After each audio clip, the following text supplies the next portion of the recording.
tal amigos? Muy buenos días. Estamos una vez más aquí en el Sillón Rojo, ahora transmitiendo desde la Ciudad de México.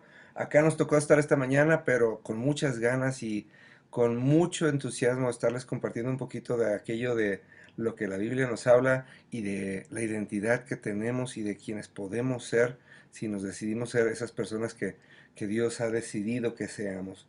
Y sabe, estas semanas he estado dándole muchas vueltas a un asunto. De hecho, estoy un poquito, estoy muy entusiasmado y estoy, pero también estoy un poquito preocupado porque he estado escribiendo una serie que se llama Más inteligentes que Dios. Y sabe, muchas veces usted y yo, sin darnos cuenta, a veces hasta sin querer, nos consideramos a nosotros mismos más inteligentes que Dios y nos portamos como si lo fuéramos. De repente nos tomamos atribuciones de hablar y decir cosas, de actuar como si realmente fuéramos más inteligentes que Dios.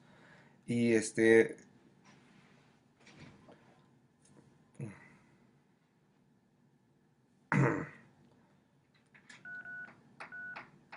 ocupado.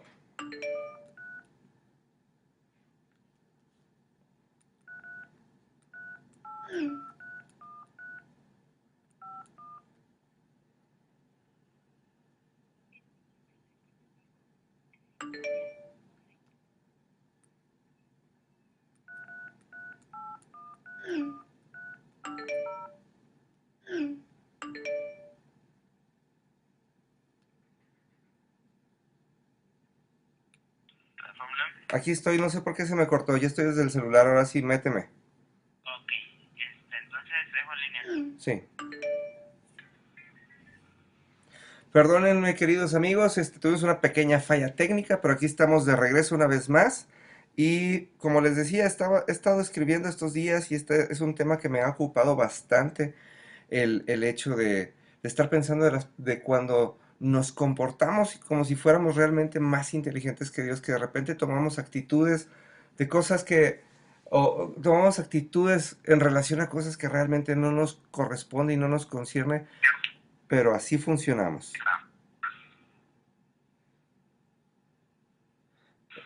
Entonces, les decía, a veces nosotros nos tomamos atribuciones y les decía, nos pasa que nos comportamos de una manera, perdónenme, estoy un poquito distraído porque estamos teniendo un poquito de problemas técnicos y me está aquí regresando el sonido. Eh, pero les decía, muchas veces empezamos por el simple hecho de decir, yo quiero tener una relación con Dios a mi manera. Y yo creo que si nosotros no tenemos la capacidad de hacer eso, ni siquiera con las personas que nos rodean, ¿qué quiere decir esto? Nosotros no podemos tener una relación, no podemos tener una novia, no podemos tener una esposa, no podemos tener ni siquiera un amigo o una amiga si no nos ponemos de acuerdo. O sea, no podemos tener simplemente y decir, yo quiero tener un amigo a mi manera y empezar a portarnos como tal porque pues ahora sí que si no nos ponemos de acuerdo podemos empezar a incluso a afectar a esas personas, ¿no? Y el hecho de que muchas personas no escuchen la voz de Dios y el hecho de que muchas personas no reciban las respuestas que quisieran recibir en ocasiones, no quiere decir que Dios no esté ahí y no quiere decir que Dios no escuche lo que estamos hablando y que no tome en cuenta cómo nos estamos portando, ¿sabe? Y esto es bien interesante porque esto es algo que yo creo que no hay una persona que no haya pasado por esto. Aún las personas que, que tratan de alinearse con la voluntad de Dios llegan a un momento en donde, como no escuchan una respuesta o simplemente se tomaron la libertad de opinar algo y empezaron a tomar una actitud de una manera simplemente así, ¿no? Este, una de esas cuestiones, y esto es algo que nos pasa mucho, la mayoría de nosotros buscamos a Dios cuando estamos en situaciones desesperadas, cuando estamos en situaciones que no de las cuales no tenemos control, en situaciones de las que no estamos preparados para, para asimilar.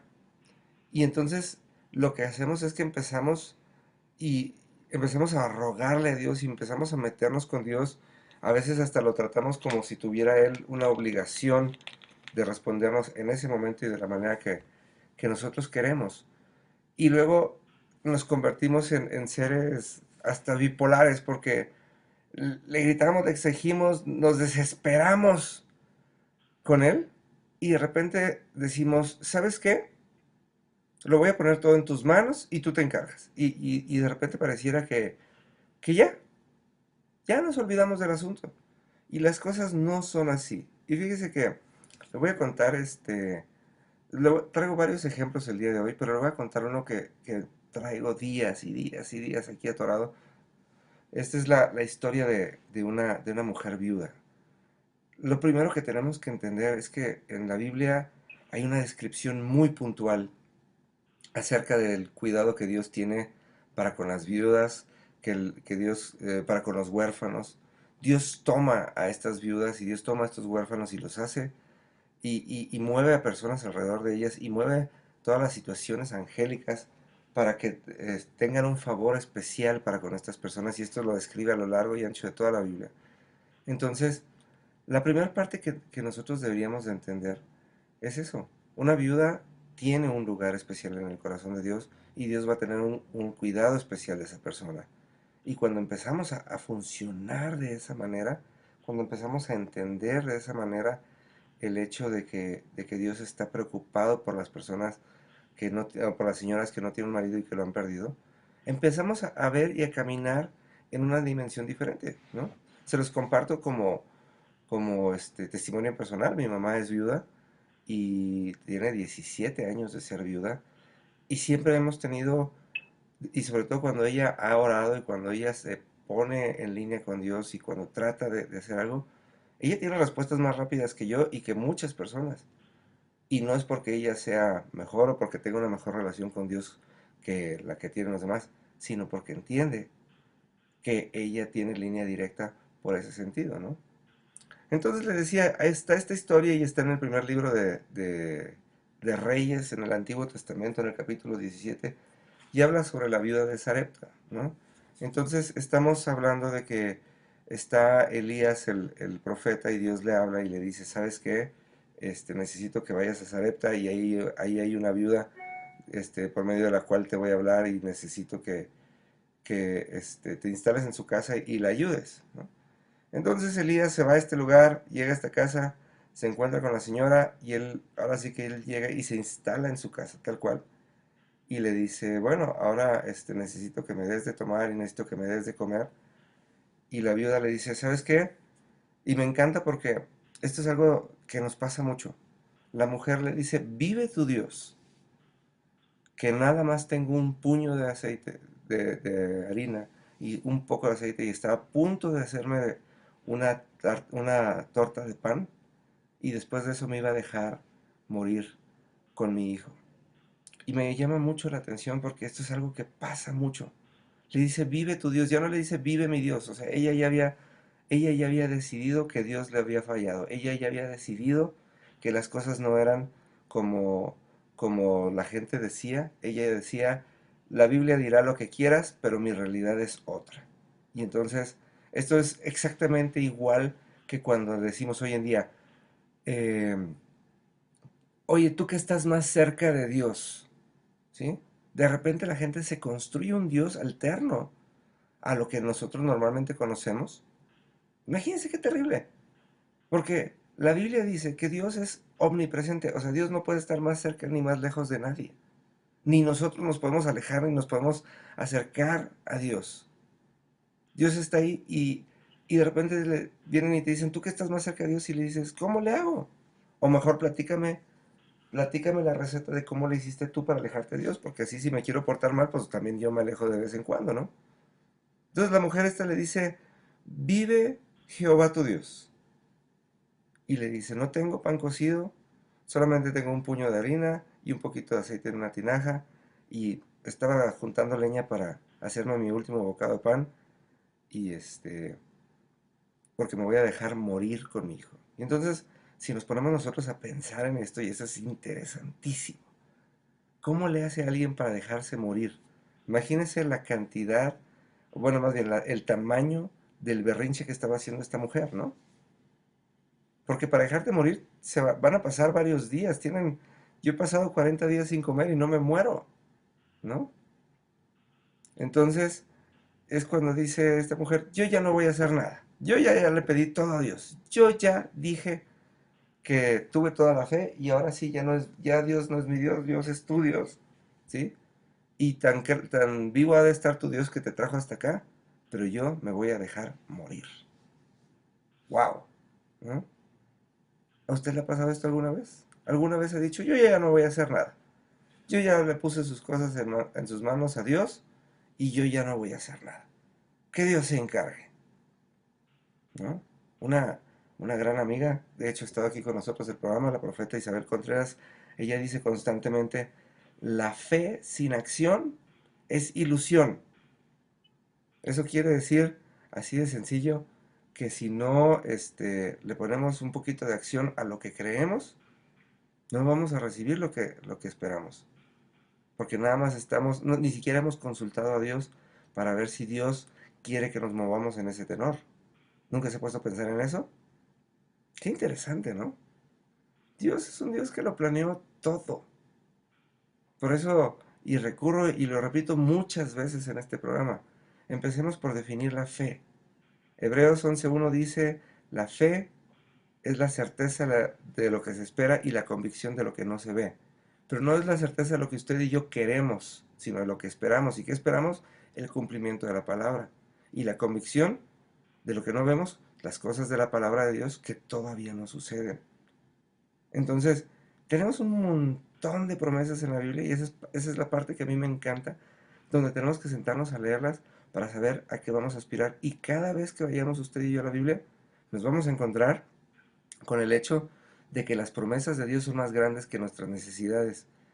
Entonces, muchas veces a lo mejor podemos entender que Dios no cumple nuestras necesidades por el puro y simple hecho de que nos estamos quedando cortos en el pedir. Y nos estamos quedando cortos en el sentido de creer, porque nosotros a veces nomás queremos 500 pesos para salir de un apuro, cuando Dios nos está preparando una gran riqueza para que la repartamos entre los pobres. Todavía no sabemos qué ha opinado Dios acerca de lo que decimos y de lo que necesitamos y de la situación por la cual estamos pasando. Fíjense nada más, hace unos días estaba dando una clase acerca de la oración de Jabes. Y la oración de Jabes dice, oh Señor, si tú me bendijeres y si tú ensanchares mi territorio y si tu mano fuera conmigo y me librares del mal para que no me hiciera daño. Y después dice la Biblia, y Dios le concedió lo que pidiera. Y tenemos que empezar por este término, bendecir, ¿sí? Bendecir no es que recibamos algo bueno, bendecir es que Dios hable algo bueno acerca de nosotros, ¿sí? Fíjese, cuando Satanás vino delante de Dios y le dijo, déjame tocar a Job, todo el mundo conocemos la historia de Job, y Dios primero dijo, ¿ya te diste cuenta? ¿Ya viste a Job, mi siervo? Que no hay sobre la tierra ninguno como él. Dios lo bendijo, Dios le dio la victoria antes de que tuviera problemas. Eso es bendición. Cuando Jabes oró, le dijo, Señor, necesito que de este asunto que yo tengo, tú hables bien. ¿Sí? Dice la misma Biblia, que dice Dios, yo sé los planes que tengo para con ustedes, planes de bien. ¿No? Entonces, nunca se ha puesto a pensar que a veces Dios no nos concede las cosas que pedimos porque nunca lo incluimos en nuestros planes como tal. Fíjese nada más, podemos ir a orar con la conciencia de que tenemos un Dios vivo. Y lo primero que va a hacer el Dios vivo va a ser contestarnos. Si dejamos que nos conteste, entonces vamos a tener una bendición antes de empezar a hacer cualquier plan, ¿no? Fíjese, le compartí a varias personas estas semanas. Normalmente hacemos esto. Tenemos un plan, vamos a poner un negocio. Vamos a suponer que fuera una ferretería, ¿no? Rentamos el local o lo compramos, contactamos a los proveedores, traemos el material, ponemos el negocio y un día antes de que empiece a operar el negocio, traemos a Dios para que lo bendiga. El orden es otro, ¿no? El orden es, primero, dice la oración de Jabes, si tú me bendijeres y si tú ensancharas mi territorio y si tu mano estuviera conmigo. Quiere decir, primero Dios tiene que bendecirnos, primero Dios tiene que opinar, primero Dios tiene que dar el visto bueno y decir, si me gusta este plan, vamos a darle con todo y vámonos por ahí. Segundo, ahora sí, si ensanchar es mi territorio, déjame te digo todo lo que necesito para abrir este negocio. Déjame te incluyo y te participo de mi visión personal en donde yo entiendo las cosas o donde te platico a ti Dios, qué es lo que yo entiendo que necesito para este plan. Y ahora sí, Señor, si tu mano fue conmigo, quiere decir, todos los días, antes de empezar este negocio, tengo que empezar a ver milagros, tengo que empezar a ver tu mano, tengo que entender que estás ahí conmigo. Y ahora sí ya podemos empezar a hacer un negocio. ¿No se le hace interesante? Normalmente hacemos todo lo contrario. Y así le fue a esta mujer, a la viuda de Sarepta. Ella decidió que ya no podía más, ella decidió que todo lo que creía no tenía ninguna validez. Ella decidió ya no tener más fe. Eso es muy terrible. Eso es tremendo. Y entonces ella dijo, mi plan ahora es morirme. Y yo no me puedo imaginar el hecho de que alguien esté pensando en eso y pasar, imagínese, pobre hijo de esta mujer, ¿no? ¿Cuánto tiempo iba a pasar sufriendo por hambre? ¿Cómo le haces para dejarte morir? Digo, todavía dijeras, me voy a suicidar, pues bueno, ¿no? Te cortas las venas un ratito y vas a llorar y todo el asunto, y a lo mejor hasta te arrepientes de lo que hiciste, pero más allá de eso, no, ¿no? Entonces, lo bueno del asunto es que, ¿cómo se llama? Lo bueno del asunto es que Dios ya había escuchado el corazón y la oración de esta mujer. Él ya sabía qué es lo que ella traía y lo que estaba confabulando y se le adelantó. Porque ¿sabe cuál es la diferencia? Dice la palabra de Dios que esta mujer era judía. O sea, no era una ignorante de la palabra de Dios, era una mujer que conocía a Dios y era una mujer que tenía una relación con Dios. Y cuando ella se acercó y cuando ella tomó su decisión, aunque la decisión fue completamente unilateral, ¿sí? Él la escuchó y por eso se apuró y mandó traer a Elías, que fíjese nada más, era el único hombre en ese entonces que conocía el Espíritu Santo. Por eso es importante que conozcamos la Biblia. Por eso es importante que, ¿cómo se llama? Que nos metamos con Dios y que sepamos cómo funciona. Para que cuando tomemos una decisión descabellada o cuando estemos a punto de hacer una tontería, entonces sí venga Dios y nos rescate como rescató a esta mujer y como rescató a su hijo. Y ahora sí podemos decir que nuestra vida está en sus manos. Entonces, queridos amigos, esto es algo que tenemos que entender y nos tenemos que poner las pilas. No podemos nada más decir todo está en manos de Dios, porque no sabemos cómo ponerlo en manos de Dios. ¿Sí? Tenemos una parte activa en donde tenemos que perseverar. Tenemos una parte en donde tenemos que seguir adelante, en donde tenemos que seguir en comunicación con Dios, aunque nuestros asuntos estén en sus manos. ¿Sí? Nos vamos a ir rápidamente a un corte comercial y regresamos con otro ejemplo muy tangible de cómo podemos hacer nuestra vida una vida mejor y podemos dejar de tratar a Dios como si nosotros fuéramos más inteligentes. Querido Jorge, envíanos a un corte, por favor.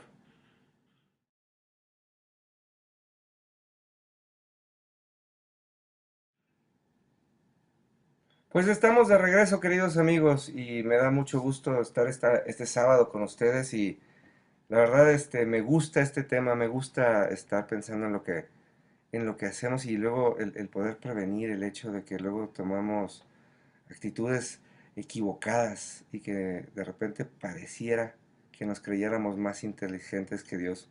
Fíjese nada más, porque hay muchas actitudes de estas, no nada más es esta actitud que le practicaba de la viuda de Sarepta, hay veces que, que nos sentimos muy bien con Dios y que pensamos que las cosas están en orden y luego nos ponemos la camiseta equivocada sin darnos cuenta. Fíjese, nada más estaba pensando en Pedro el apóstol, todo el mundo conoce su historia, todo el mundo ha escuchado de él y todo el mundo sabe que de repente a Pedro se le fueron las trancas y de repente nos dice, Oye, pero es que ¿sabes qué?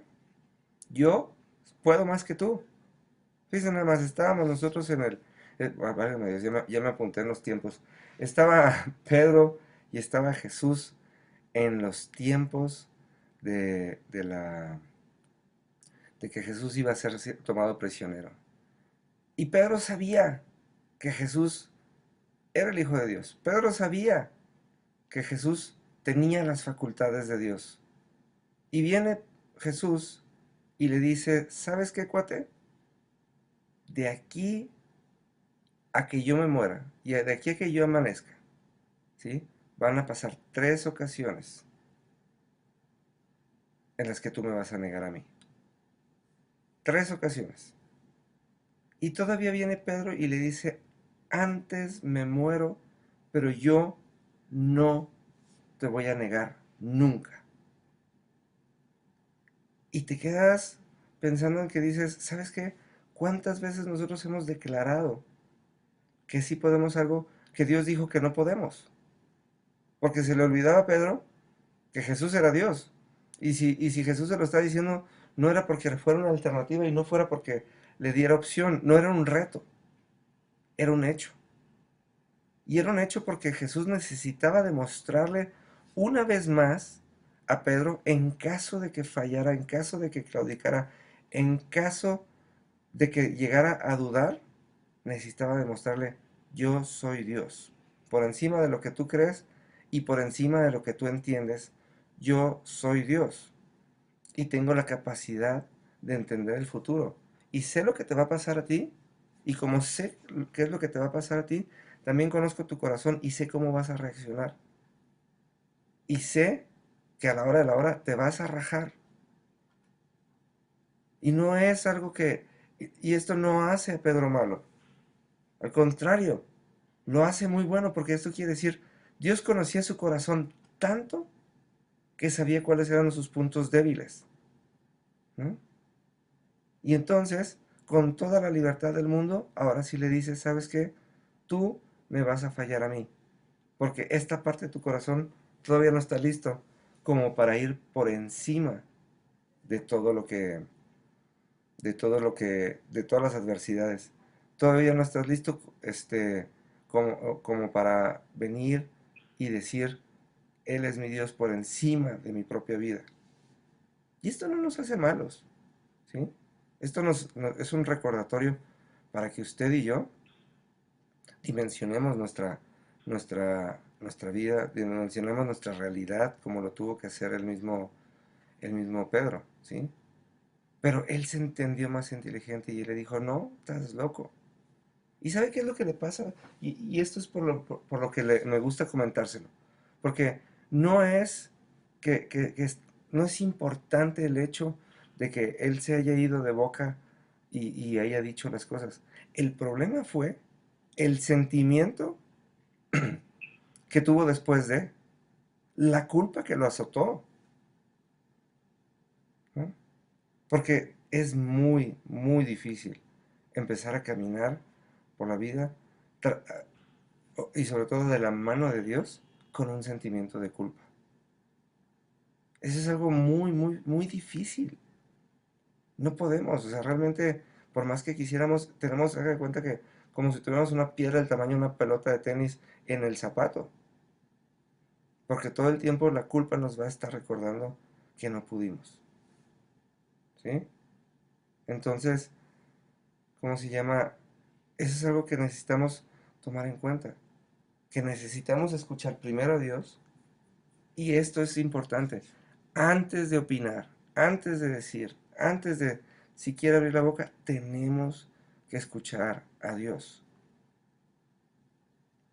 Porque Pedro no escuchó lo que Dios le dijo. Pedro dijo, yo quiero a Dios por encima de todo y yo tengo la verdad. Jesús está tonto. ¿Cómo cree Jesús que yo lo voy a negar? ¿Cuántas veces usted y yo hemos tomado decisiones de esa índole? Diciendo, Dios no sabe, ¿no? Y a lo mejor no lo decimos con actitud y a lo mejor no lo decimos con intención en ese momento, Pero así como Pedro, o sea, imagínense nada más. O sea, Pedro pensaba que estaba haciéndole una declaración de amor a Jesús diciéndole, oye, te quiero tanto que soy incapaz de negarte, ¿no? Y Pedro le dice, te quiero tanto y te conozco tanto que te estoy diciendo qué es lo que va a pasar y necesito que me creas.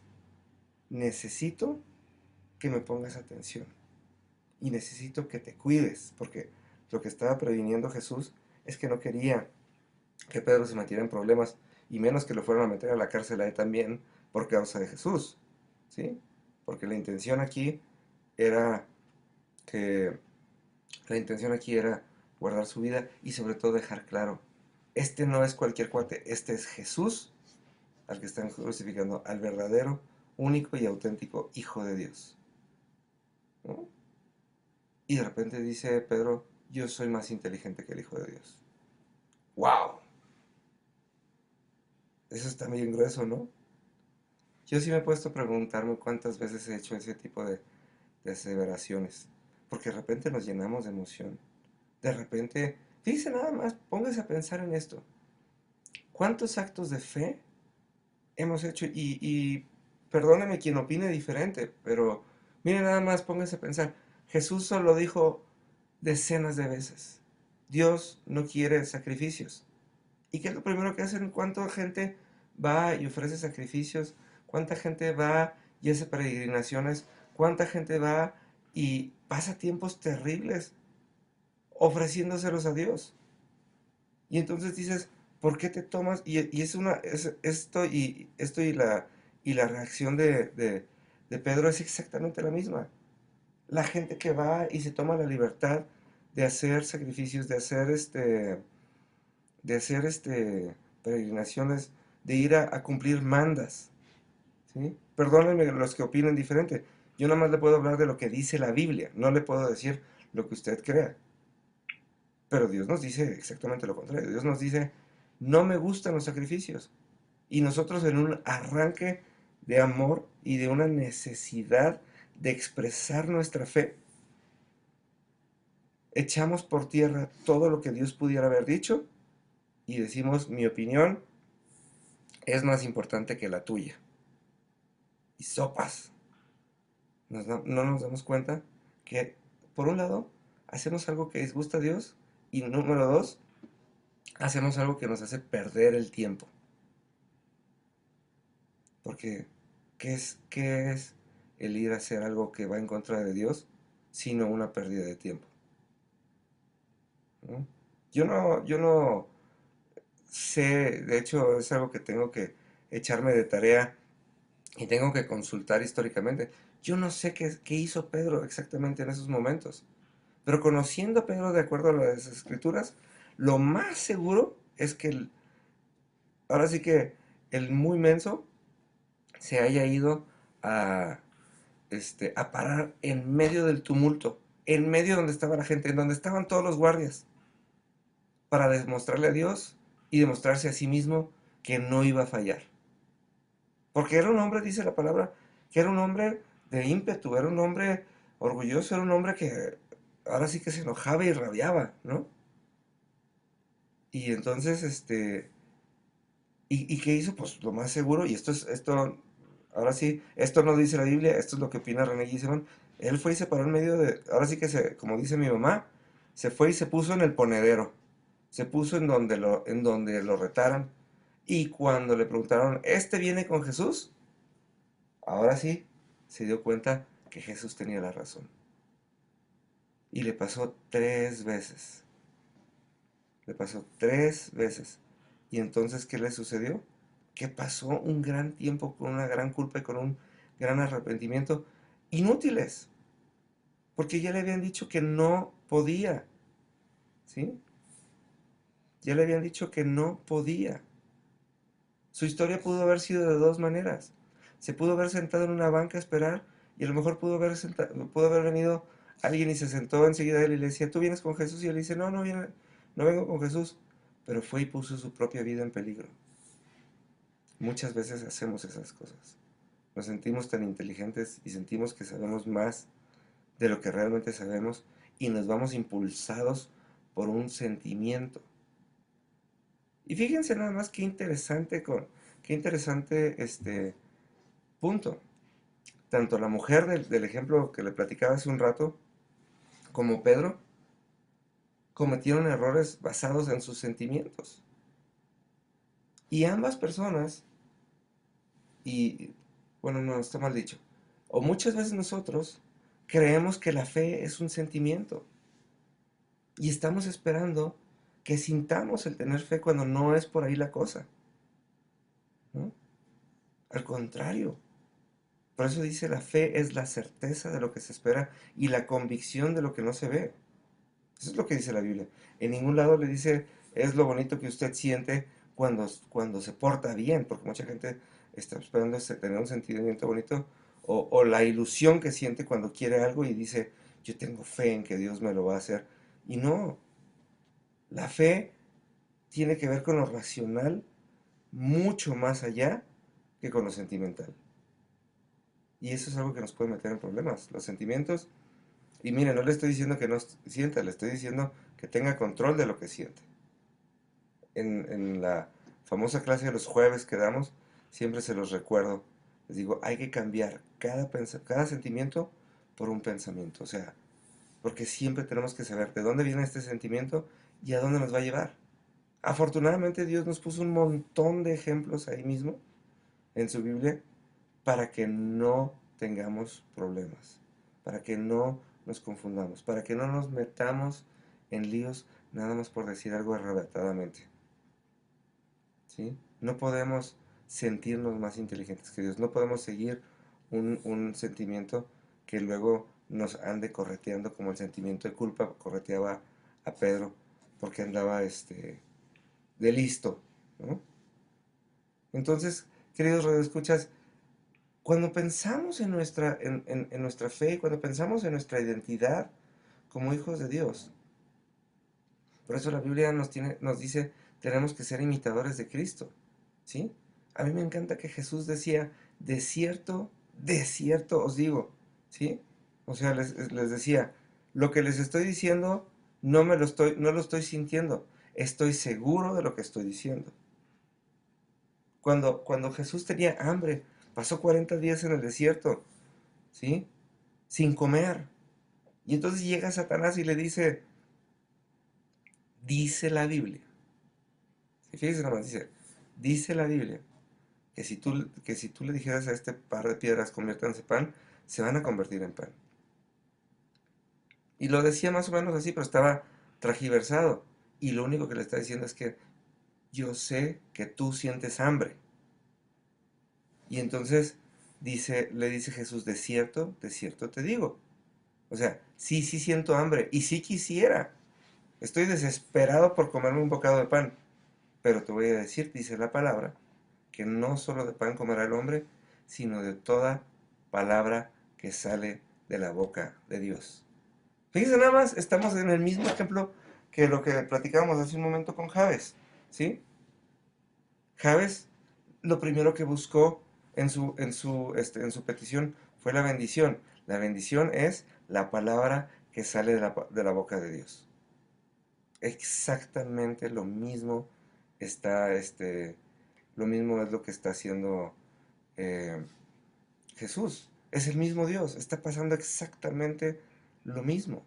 Es la misma metodología. Dios no cambia.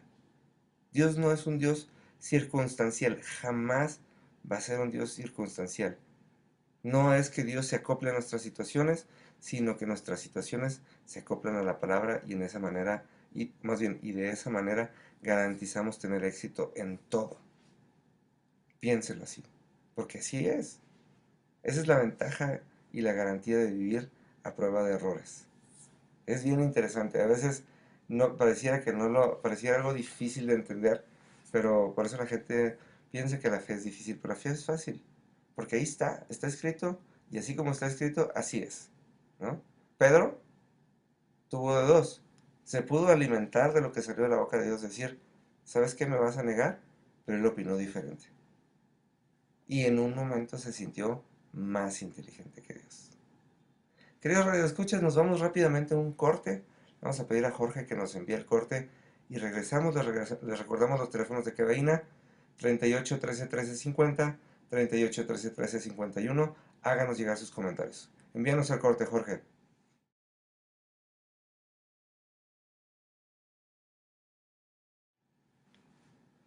Pues estamos de regreso, queridos amigos, en esta última parte del programa y estamos hablando sobre la actitud que tomamos en donde a veces nos entendemos o nos sentimos más inteligentes que Dios.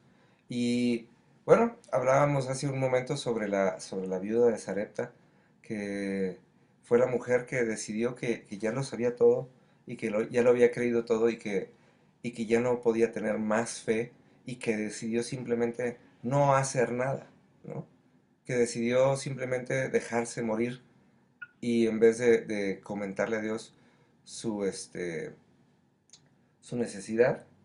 Y luego ahorita platicamos acerca del ejemplo de Pedro, el apóstol, que por encima de lo que Dios había dicho, dijo, no, yo puedo más y yo puedo tener más fe de lo que tú crees que yo puedo tener.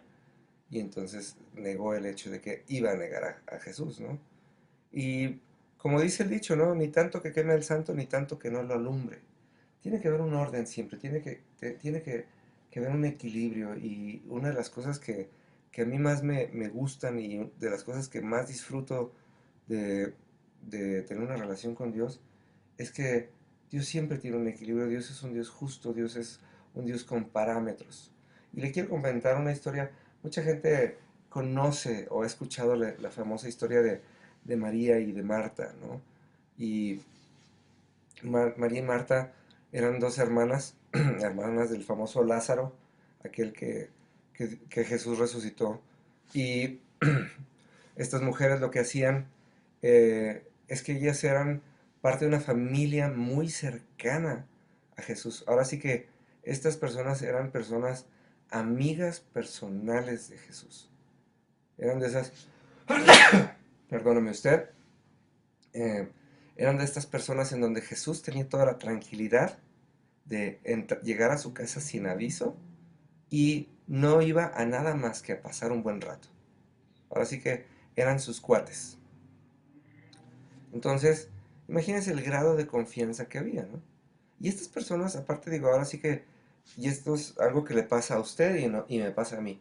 Si alguien sabe quiénes somos, normalmente son nuestros amigos. Nuestros amigos son los que nos conocen en las buenas y nos conocen en las malas. Entonces, más que cualquier otra persona, yo creo que, y esto es mi opinión personal, yo creo que incluso por encima de, de los apóstoles o de los discípulos en ese entonces, María y Marta y Lázaro sabían quién era Jesús. Él podía ir y platicar y enseñarles y mostrarse tal como Él era.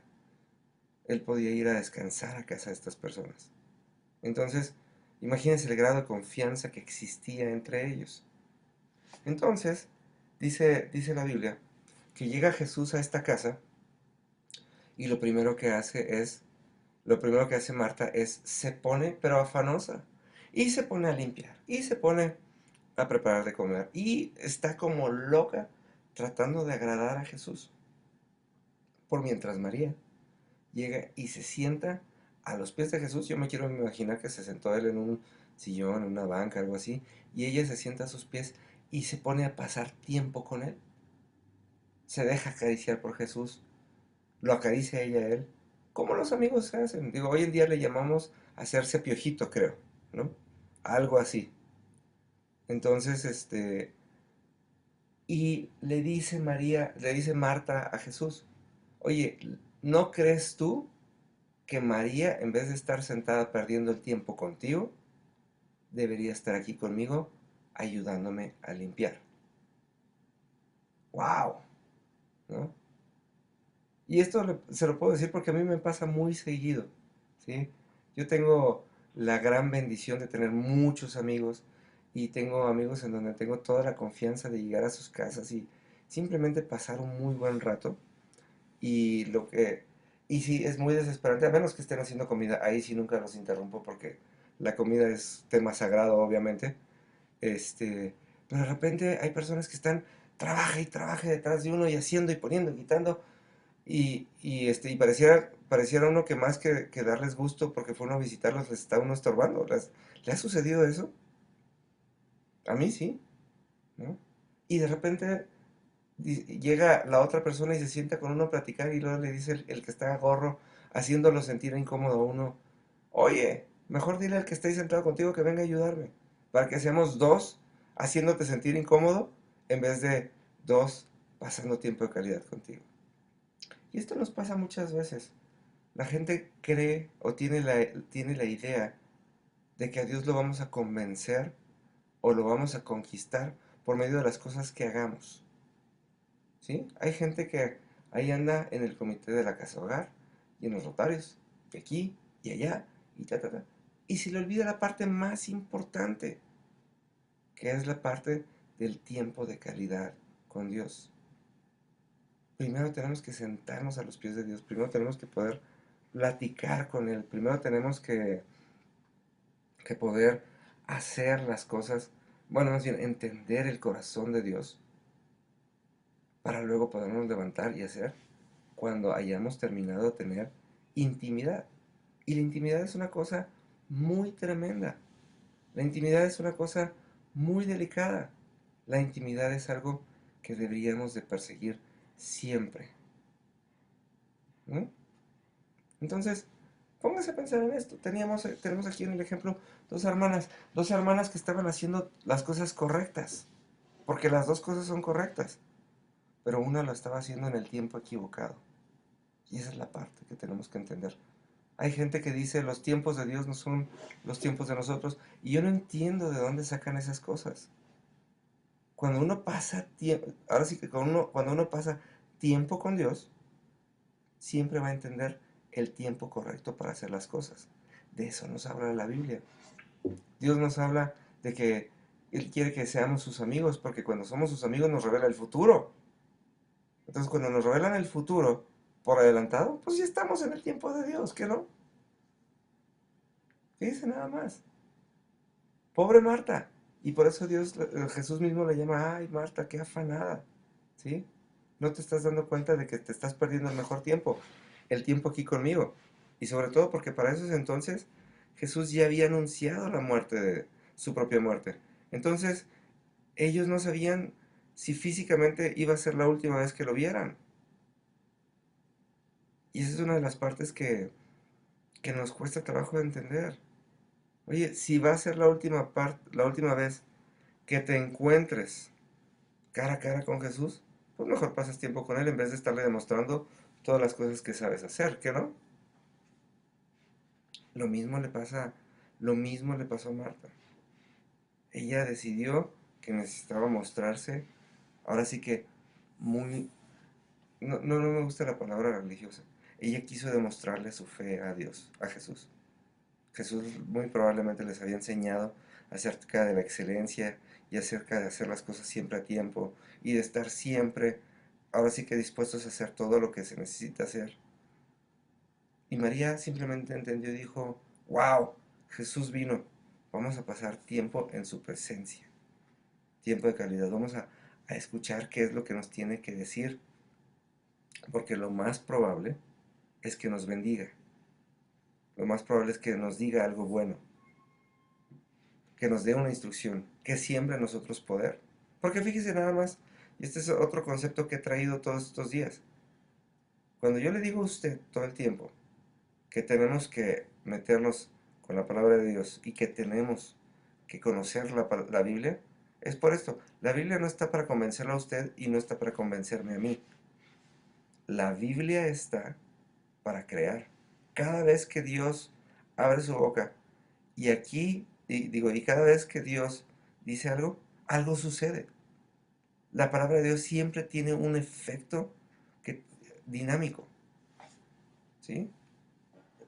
Cuando nosotros llevamos delante de Dios un plan y dejamos que Él nos bendiga, como le comentaba hace un rato, por medio de la metodología, porque no es más que una metodología de la oración de Javes, ¿sí? Y dejamos que Dios nos bendiga, Dios crea en nosotros la facultad para hacer.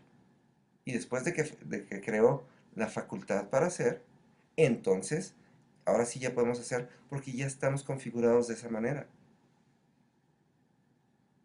Entonces sí ya estamos configurados de esa manera. Y ahora sí ya tenemos la libertad para simplemente ser y hacer. De eso se trata la bendición. Marta se perdió la oportunidad de ser bendecida porque andaba como loca corriendo de un lado al otro para la casa y en vez de concentrarse en Jesús estaba concentrada en María. Eso está más triste todavía, ¿no lo cree? Estaba, en vez de pensar, wow, está Jesús en la casa, estaba pensando, wow, María no está haciendo nada. ¿Cuántas veces? Y esto es algo que conozco mucha gente, que en vez de preocuparse y en vez de ocuparse en tener fe, todo el tiempo se está comparando con la más gente y está diciendo, yo no soy bueno, pero ella es peor que yo. Es como los políticos en campaña, ¿se acuerdan?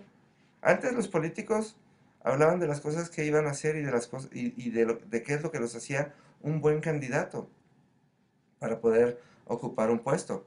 Hoy en día ya no hablan de lo bueno que ellos son, sino hablan de lo malo que son los otros y de cómo los otros son más malos que ellos. Y eso es muy triste. Por donde lo veamos, es muy, muy, muy triste. ¿Sí? Y Marta estaba haciendo exactamente lo mismo. No le estaba diciendo a Dios, yo soy muy buena. Le estaba diciendo, yo soy mejor o yo soy menos peor que María. Y María está perdiendo su tiempo contigo. Imagínese nada más. ¿Quién se atrevería a decirle a alguien? O sea, yo creo que a cualquier persona, ¿no? Si yo voy de visita a casa de alguien y alguien se sienta a platicar conmigo y otra persona me dice, quien está platicando contigo está perdiendo su tiempo contigo, es casi casi como un insulto, ¿no lo cree usted? Imagínese nada más. Afortunadamente Jesús todo esto lo sabía y no se dejó contaminar por cosas que no valen la pena, ¿no? Y muchas veces nosotros nos dejamos contaminar con estas cosas de estar pensando lo que la gente ve de nosotros en vez de preocuparnos por lo que Dios ve de nosotros. Y eso es una de las cosas que María hizo y que Marta no entendió. Marta no entendió que María fue a sentarse a los pies de Jesús para preguntarle qué es lo que tú opinas de mí, porque yo ya sé lo que Marta opina de mí y Marta piensa que yo soy una floja. Wow, ¿no? Muchas veces es por donde tenemos que empezar en nuestro ejercicio de la fe. Usted y yo tenemos que empezar por el hecho de preguntarle a Dios, ¿qué opinas de mí? Para que no nos podamos creer nuestro propio concepto de nosotros y que no podamos atrevernos a pensar que somos buenos antes de que Dios lo diga. Porque si llegamos a ser buenos o si llegamos a tener un buen concepto en el corazón de Dios, es por Él, no es por nosotros, porque de eso se trata nuestra fe. ¿Sí? Y estamos a punto de que se nos acabe el tiempo, queridos radioescuchas, y les recuerdo, el tema del día de hoy fue eso, el tratar de no sentirnos o no entendernos más inteligentes que Dios. Y hay veces, o la mayor parte de las veces, lo hacemos sin siquiera darnos cuenta. Piense en esto. No se vale dejarle todo en sus manos a Dios en el sentido de que nosotros creamos o entendamos que ya lo creímos todo y que ahora sí le toca a Él. No podemos llenarnos de esa euforia como si llenó Pedro y de pensar por encima de Dios y creer que nuestra capacidad es mayor que la de Dios. No se vale. ¿Sí? Y no 10 se horas. vale, y no se vale que nos metamos con Dios y le digamos que sabemos más que Él, como Marta, en donde estemos comparando nuestra relación con Dios por medio de la relación que tienen otras personas con Él. Esto fue el sillón rojo. Fue una delicia, como siempre, estar aquí con ustedes. Le invito a que nos escuche la semana que entra, otra vez en punto a las 9 de la mañana. Aquí vamos a estar. Y le deseo un excelente fin de semana y le deseo un fin de semana lleno de Dios. Haga como María. Pase un buen fin de semana. Jorge, nos despedimos. Hasta la semana que entra.